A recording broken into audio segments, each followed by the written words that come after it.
Alrighty, everybody, welcome to the Morrison Planetarium. As you're stepping inside, feel free to sit anywhere you like, folks. We're going to be starting with our show in just about 4 more minutes. And also, folks, just want to let you know that this show that we're about to see runs about 30 minutes long, so this is going to take us to the closing of the museum. Just make sure this is where you want to be for the last 30 minutes. I think it's a great place to be.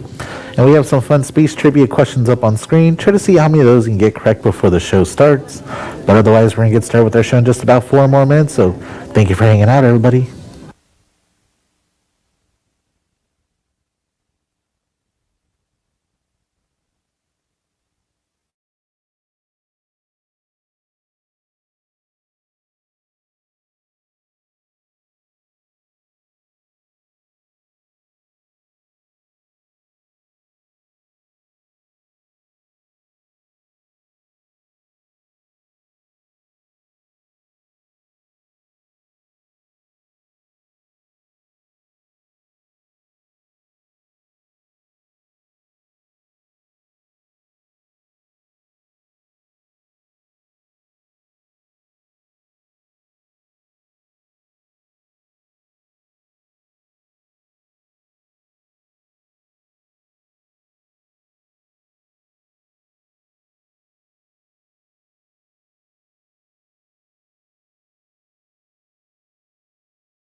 Alrighty, everybody, we just got it okay to start our planetarium show. So I put away those space trivia questions because now, folks, we're heading into the unknown.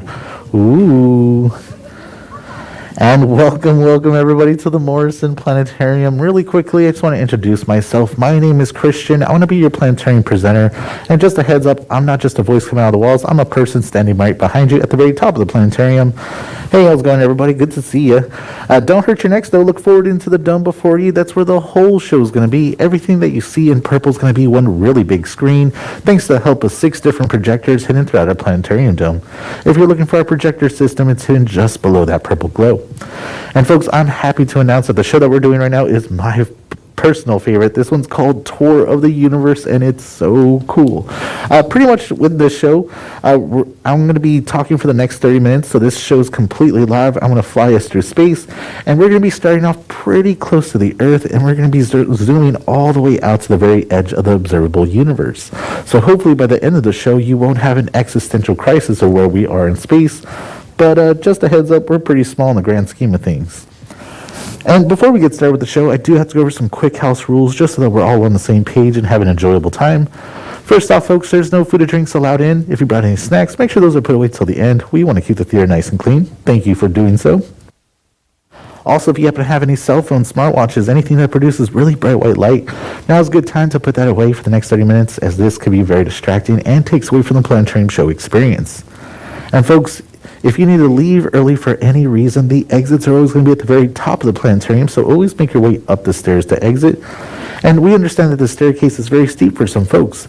If that poses a challenge for you, the steepness of the stairs, just remain seated. Once the show's over, we'll have a staff member escort you to a lower exit so you don't have to climb those steep stairs. And last but not least, folks, this show is very immersive thanks to our 75-foot dome above us. If at any point during the show you start to feel overwhelmed, you start to experience motion sensitivity, there's a really quick and easy trick to ground yourself. All you have to do is close your eyes, take in a few big deep breaths, then your brain will remember that you're sitting in a planetarium in San Francisco and not hurtling across the universe, at least not more than the usual. But with that being said, it looks like we're ready to go. So I invite y'all to sit back, relax, and let's begin our tour of the universe.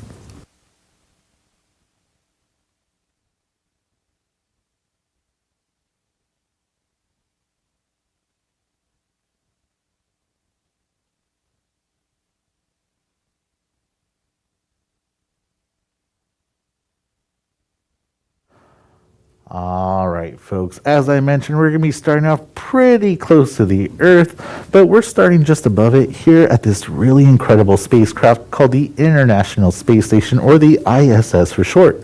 And a lot of people tend to ask me, hey, Christian, what is the International Space Station? I always hear about it in the news and articles, but I don't really know what it is. Could you explain it for me? Well, of course, folks, the International Space Station is a research facility. It's a laboratory that orbits around our planet Earth. And they conduct all different types of experiments up here. That's a little bit further from home with less gravity. Some of the experiments that they'll conduct are things like what happens when you try to grow plants in space? Do the roots grow the same with less gravity? Another one is what happens when you try to spark a match in space? Does the flame act the same? Does that act differently with less gravity as well? And my favorite, personal favorite, is where they had 2 identical twins. One twin lived on Earth for about a year. The other one lived on the International Space Station for a year. After that year, they compare and contrast the 2 twins. Turns out when you live in space for a long period of time, you tend to age a little bit slower. But not only that, you also lose a lot of muscle because you don't have as much gravity working down on your muscles. So if you live in space for a long period of time, remember to exercise daily. And also, folks, the ISS looks really big here on our planetarium dome, but it's not that big in actuality. It's only about the size of an American football field. If you've never been to an American football game, don't worry, you can also use the entire California Academy of Sciences, the museum we're sitting in right now. That's about how big it is. And what's incredible is that this thing is traveling incredibly fast. It's traveling at a whopping 17,000 miles per hour, where it orbits once around the Earth every 90 minutes, and it experiences 16 sunrises and 16 sunsets a day. Whew, how romantic. And also, folks, this looks really far away from our planet Earth as well, but the ISS isn't too far away. It's only about 225 miles above the surface of our world. 225 miles, that's like going from San Francisco to Santa Barbara, a nice little road trip to get away with the family for the weekend, so not too bad. But to tell you the truth, folks, this is as far as we put humans into space nowadays, only 225 miles above the surface of our world. And the reason why is because traveling into space is very expensive. You got to build yourself a rocket ship, buy yourself one, or pay to hitch a ride on one. And then you have to account for so much rocket fuel, you got to be able to escape the Earth's gravity. And then once you acquire that, you also take into account for all the food, water, all the air you're going to be breathing while you're up here. So the bill gets quite costly quite rapidly. But folks, the ISS is just the first stop in our tour of the universe. So now we're going to see it slowly fade away to the Earth down below. In fact, before we lose track of it, I want to add a nice little orbital path so we can see it as it slowly disappears. It looks like we're just above Vancouver and Seattle as well. So we'll see it disappear.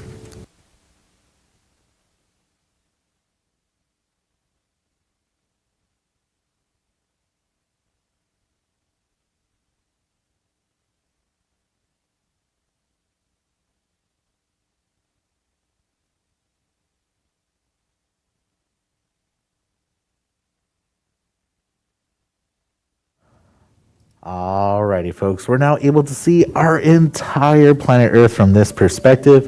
And I want to let you know, folks, that the space program that I'm using here inside the Morrison Planetarium is something that you can go home and download if you want to fly through space, just like how I'm doing.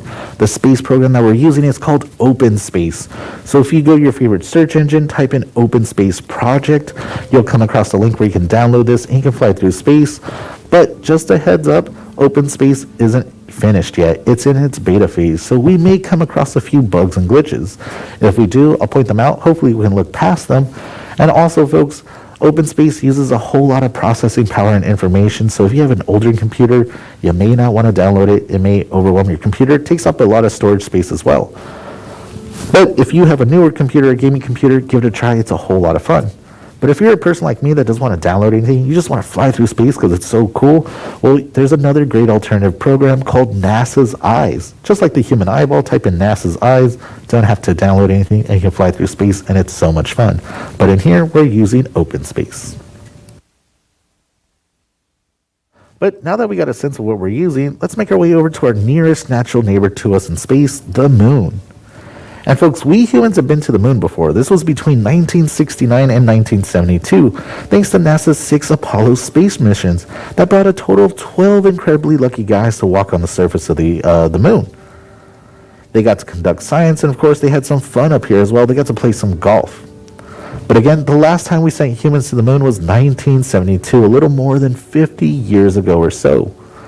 But don't worry, folks, we humans are making a return trip back to the moon in the next few years, thanks to NASA's new space mission in the works called Artemis.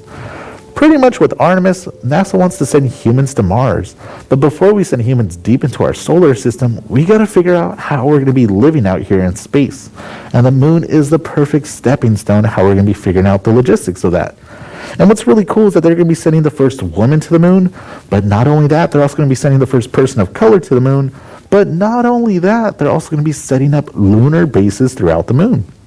Pretty much our technology has greatly improved in the last 50 years, so we're able to conduct much more science in a much more compactable size.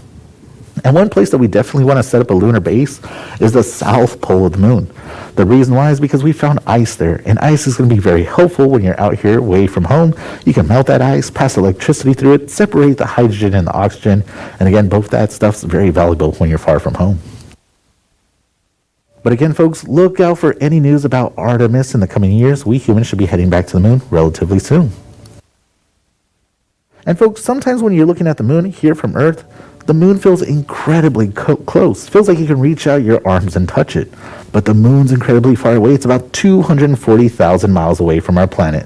Whew, 240,000 miles. Some of the adults in this room may have a car with that many miles on it. And if you take better care of your car than I do, you can even imagine driving to the moon if you drove for about 4 months nonstop going about 80 miles per hour. Although I wouldn't recommend it. The roads out here are poorly maintained. Hee hee hee. And from here on now, folks, we're going to need to use a more useful measuring stick because at this scale, using miles Whew, that's like using inches to describe the distances between cities, because space is so big. Astronomers instead use a more convenient measurement known as light speed. And light travels at a mind-boggling speed of 187,000 miles per second. That's roughly about 300,000 kilometers per second. So while it took the astronauts more than 3 days to reach the moon, traveling faster and farther than any human has done so or since, it takes light only 1.5 seconds to cross that distance at the speed of light. That's kind of like a short pause in conversation. But at last, folks, it's time for us to leave the moon behind. So everybody say, bye-bye, moon. See you later. Oh, so cute.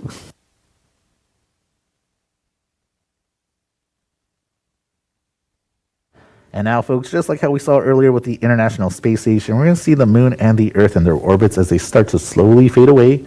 In fact, let me add some nice planet trails so we can keep track of everything, because again, space is so big.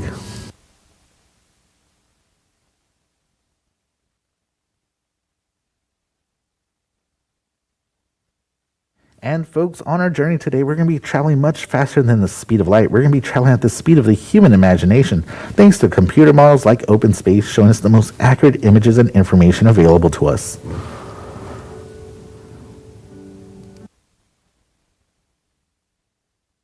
And now the nearest star to us, the sun, should be coming into view. So here comes the sun. Do-do-do-do-do. And also, folks, the sun is incredibly far away as well. It's about 93 million miles away from our planet Earth. Whew, 93 million miles. That's a good distance away. Now, in order for sunlight to travel that distance at the speed of light, it only takes sunlight about 8.5 minutes at the speed of light to travel that 93 million miles. So again, we're the Earth's third rock from the sun. And this is a really cool concept, folks, because let's say the sun was to turn off all of a sudden, it was no longer emitting light. That last bit of sunlight will travel that 93 million miles, that 8.5 minutes towards Earth, and then all of a sudden the daytime on Earth would become nighttime. And again, this is such a cool concept to keep in mind, because let's say we're looking at a star that's 70 light years away from us. We're looking at that star as it looked like 70 years ago, because the light that just reached us took 70 years to get to us. So when you look at really far away objects in space, it's kind of like looking back in time in a sense, which is so cool. But now that we have a nice bird's eye view of our solar system, let's do a quick refresher. Right in the middle of our solar system, we have the biggest thing, our star, the sun. Closest planet to the sun, we have Mercury. Then we have Venus, Earth, that's us, and then Mars, the red planet. And of course, past Mars, we have this really cool thing called the asteroid belts. And this is what it looked like if we were to highlight all those asteroids.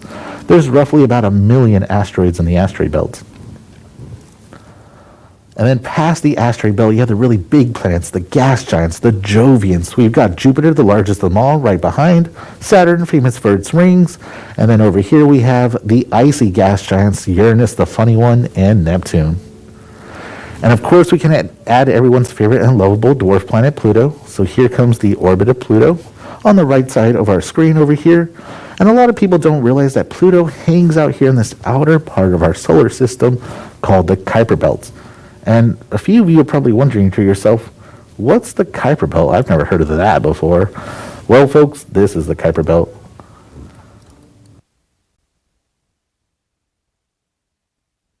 So the Kuiper Belt's like a second asteroid belt past the orbit of Neptune, and you're mostly going to find icy asteroids out here and short period comets that don't stray too far away from the sun. And what's really incredible is that in 2006, our technology greatly improved, and we were able to see much smaller objects way out here in the outer part of our solar system. And we found more than 400 objects. Some of this stuff was bigger than Pluto. So we couldn't call all these things planets. There was just way too many of them. So all the astronomers on planet Earth had a great big meeting. They had to figure out what exactly you need to be considered a planet. And folks, that was the day in 2006 where they came up with 3 criteria. And that was the day that Pluto went from being a planet to a dwarf planet. And I know a lot of people have hard feelings about Pluto becoming a dwarf planet, but that's the really cool thing about science, because as our technology improves, we're able to observe things, make better measurements, and then we can reclassify things. So science is constantly updating and changing, and that's a really cool thing.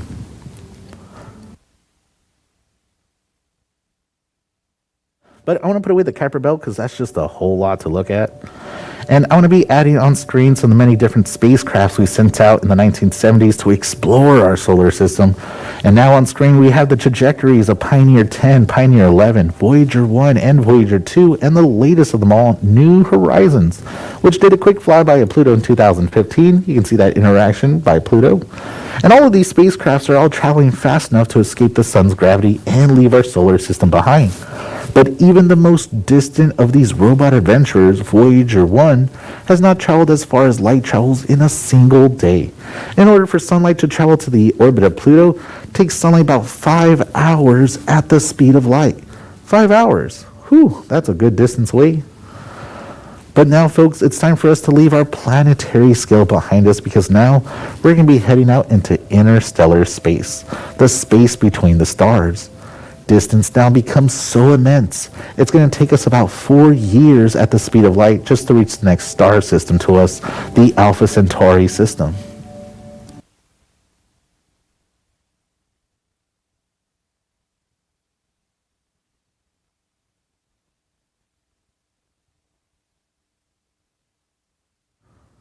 Oh, hey, look at that. Alpha Centauri is just on our left-hand side. So you can see that star that's moving really close. Again, we're right in the middle of our screen. That's our solar system. Alpha Centauri is going to be the one moving closest to the left. And again, folks, 4 years at the speed of light just to reach the next star system to us. But that doesn't really put into perspective of how long it would take us humans to travel that distance. Folks, if you're getting a rocket ship today, made your way over to Alpha Centauri, it's going to take you about 8,500 years to make that trip. Whew. And that's just a one-way trip. But let's stop and consider whether humanity has made its presence known beyond our solar system, because now, folks, we're going to be stepping inside something called the radiosphere.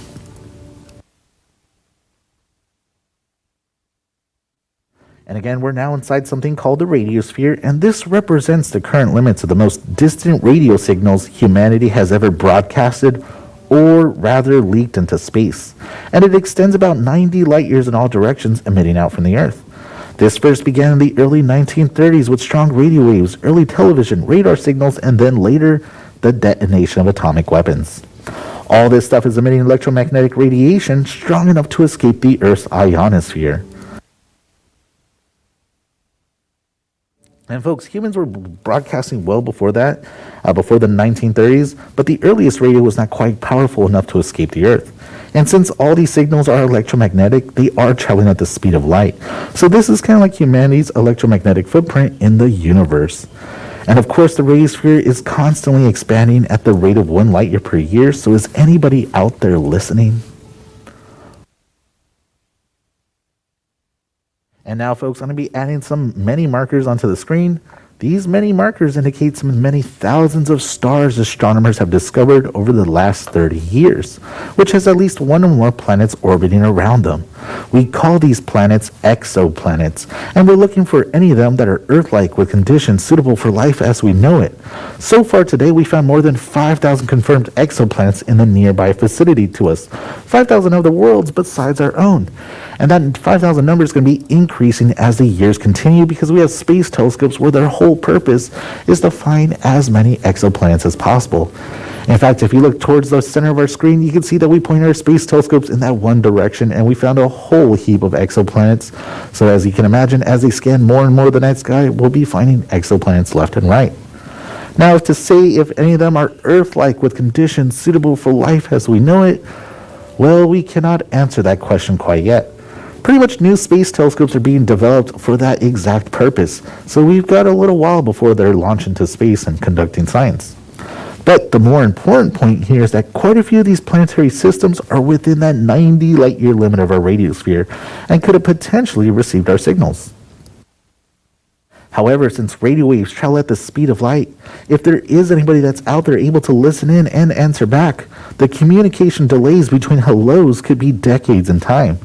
Now, to give you an example, let's say we live in a star system over here on the left side of our dome, inside the radiosphere. We find an alien civilization somewhere on the right side. Let's say this over here. We shoot them a text message. We say, hey, we're humans. What are y'all up to? Takes 60 years to get to them. They listen in, answer back.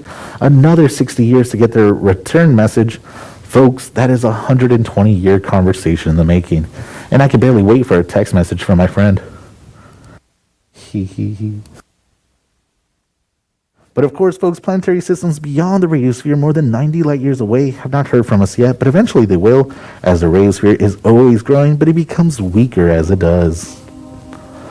And for now, I'm going to be putting away our exoplanet markers, but I'm going to leave our radiosphere up on screen, because as huge as humanity's electromagnetic footprint is, it is nothing compared to our Milky Way galaxy.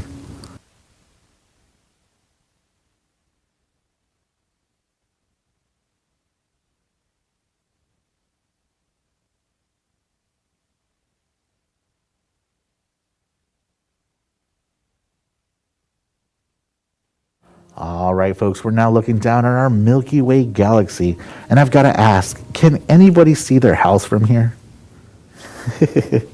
Just kidding, we're too far away.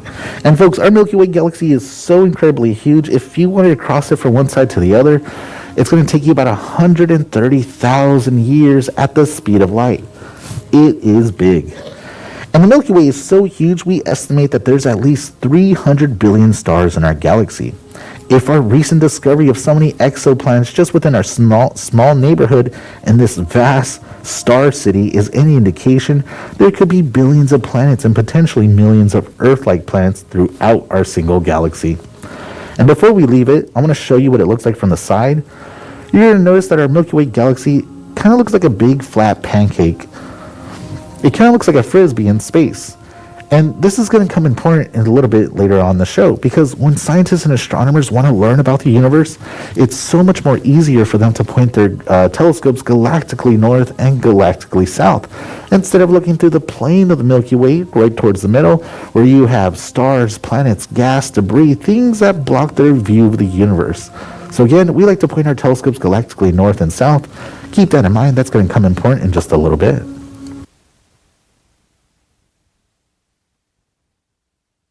And folks, the Milky Way galaxy is only one of many hundreds of billions of galaxies that comprise the known universe. So in this giant leap, you're now seeing a view where every point of light represents not a star, but rather the location of an individual galaxy. Each galaxy containing hundreds of billions, perhaps trillions of stars. And we live in a local galaxy group which contains about 30 galaxies large and small. Also includes the nearest large spiral to us, the Andromeda Galaxy, only 2 million light years away, just next door and heading right for us. We're going to get to know it pretty intimately in about 5 billion years, so mark your calendars.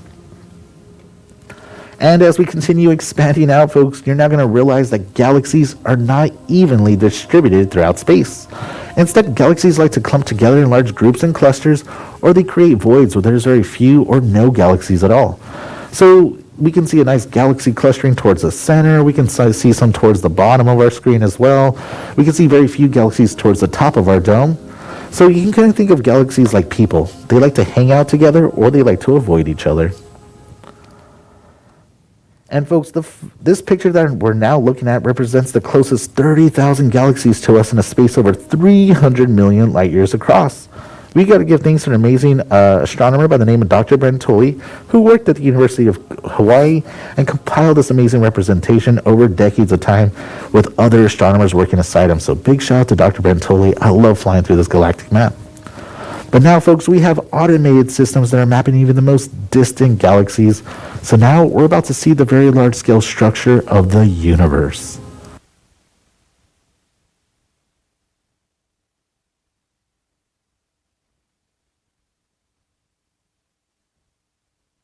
And remember, folks, every single point of light that you're seeing that's not a star, that's an individual galaxy. And by the way, the large-scale structure of the universe is not in the shape of a bow tie or a butterfly. Remember when I just mentioned that we live in a big flat spiral disk of the Milky Way? Well, if it had lined up our Milky Way, it would line up just down the middle like so. And again, we like to point our telescopes galactically north and galactically south instead of looking through the plane of the Milky Way. But astronomers still wanted to make sure that there was galaxies through the plane, so we have this nice purple survey of galaxies. You'll notice that they were still able to find them, just not as many and not as far. Pretty much we have to wait for our technology to improve, and once that happens, we'll be able to map out all these areas that haven't been filled in yet, so it's just a matter of time. And ooh, look at the time. We're almost out of time, so let's continue pressing on, folks, because now we're going to be encountering these really distant, faraway objects known as the quasars. And the quasars are going to be represented by nice orange dots on either side of the large-scale structure universe. And the quasars are short for quasi-stellar radio sources. These blazing objects are all billions of light years away. So now we're looking so far back in the depth of time and space that the most distant quasars represent the universe at a much earlier age. We're nearing the very beginning of galaxy formation. In other words, with the quasars, you're viewing a sort of awkward, gawky teenage version of the universe.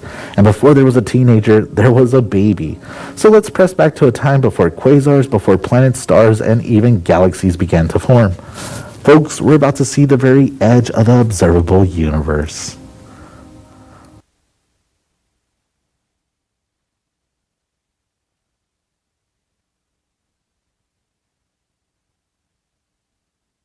And here we are at the very edge of the observable universe, folks. And what we're looking at is something called the Cosmic Microwave Background Image, or the CMB image for short.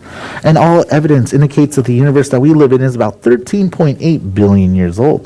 This is data compiled by Planck and other radio telescopes. And this is a picture, a baby version of the universe, only 380,000 years after the Big Bang occurred, where space and time began. And this isn't your typical photo either. Instead, this is a temperature density image where the light echoes of the Big Bang are color-coded with the light areas corresponding to the hottest, least dense regions, and those darker areas, the coolest, densest regions. And these fluctuations in temperature and density are extremely tiny. They vary no more than 1 part per 100,000. But eventually, these really tiny differences gave rise to that large-scale structure of the universe that we saw moments ago, that clustering of galaxies everywhere. Figuring out just how that happened is one of the larger challenges for cosmological research today. Though our view here is of the outer edge of the known universe, folks, the earliest light visible to us, that radiation actually persists all around us. It permeates the universe, stretching and cooling as the universe expands over billions of years of time. But folks, we traveled as far back as the law of physics can physically allow us to go, so we only have one direction left to go. That's going to be back towards planet Earth.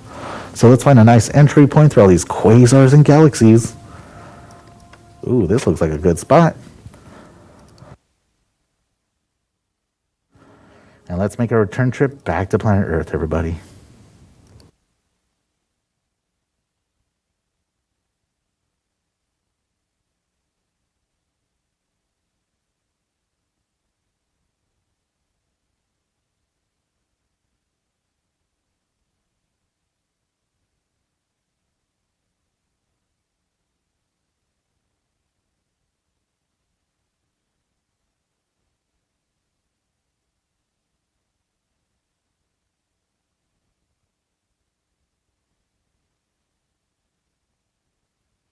All right, everybody, we're crossing an expanse of over 13 billion light years. We present you with this view of our universe and the latest in cosmological and astronomical information. We're covering eons and observing objects billions of light years apart. We live in a golden age of astronomy with new generations of telescopes and spacecrafts that are extending the reaches of our eyes, preparing for the eventual race between the advancement of technology and the accelerating expansion of the universe.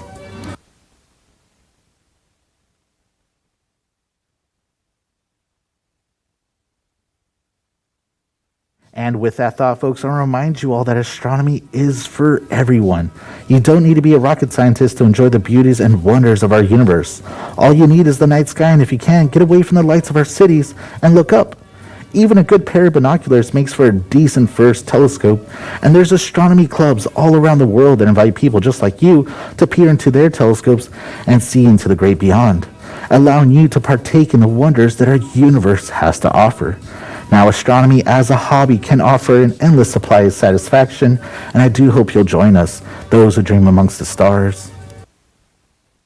But it looks like we just made our way back into our Milky Way galaxy. We just headed straight for that radiosphere. We're making our way back to our star system, our solar system, our tiny neighborhood in the vastness of space.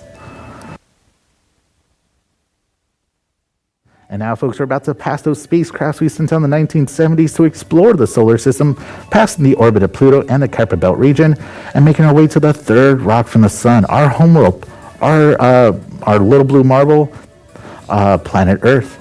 All the people that we know and love and we ever learned about in history all existed on this one planet.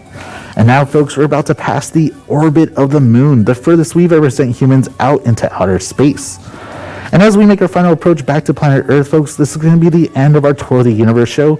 If you want to share this show with somebody that wasn't able to see it today, you can check out this exact show on the Morrison Planetarium's Facebook page or our YouTube channel, and you can share the show with them.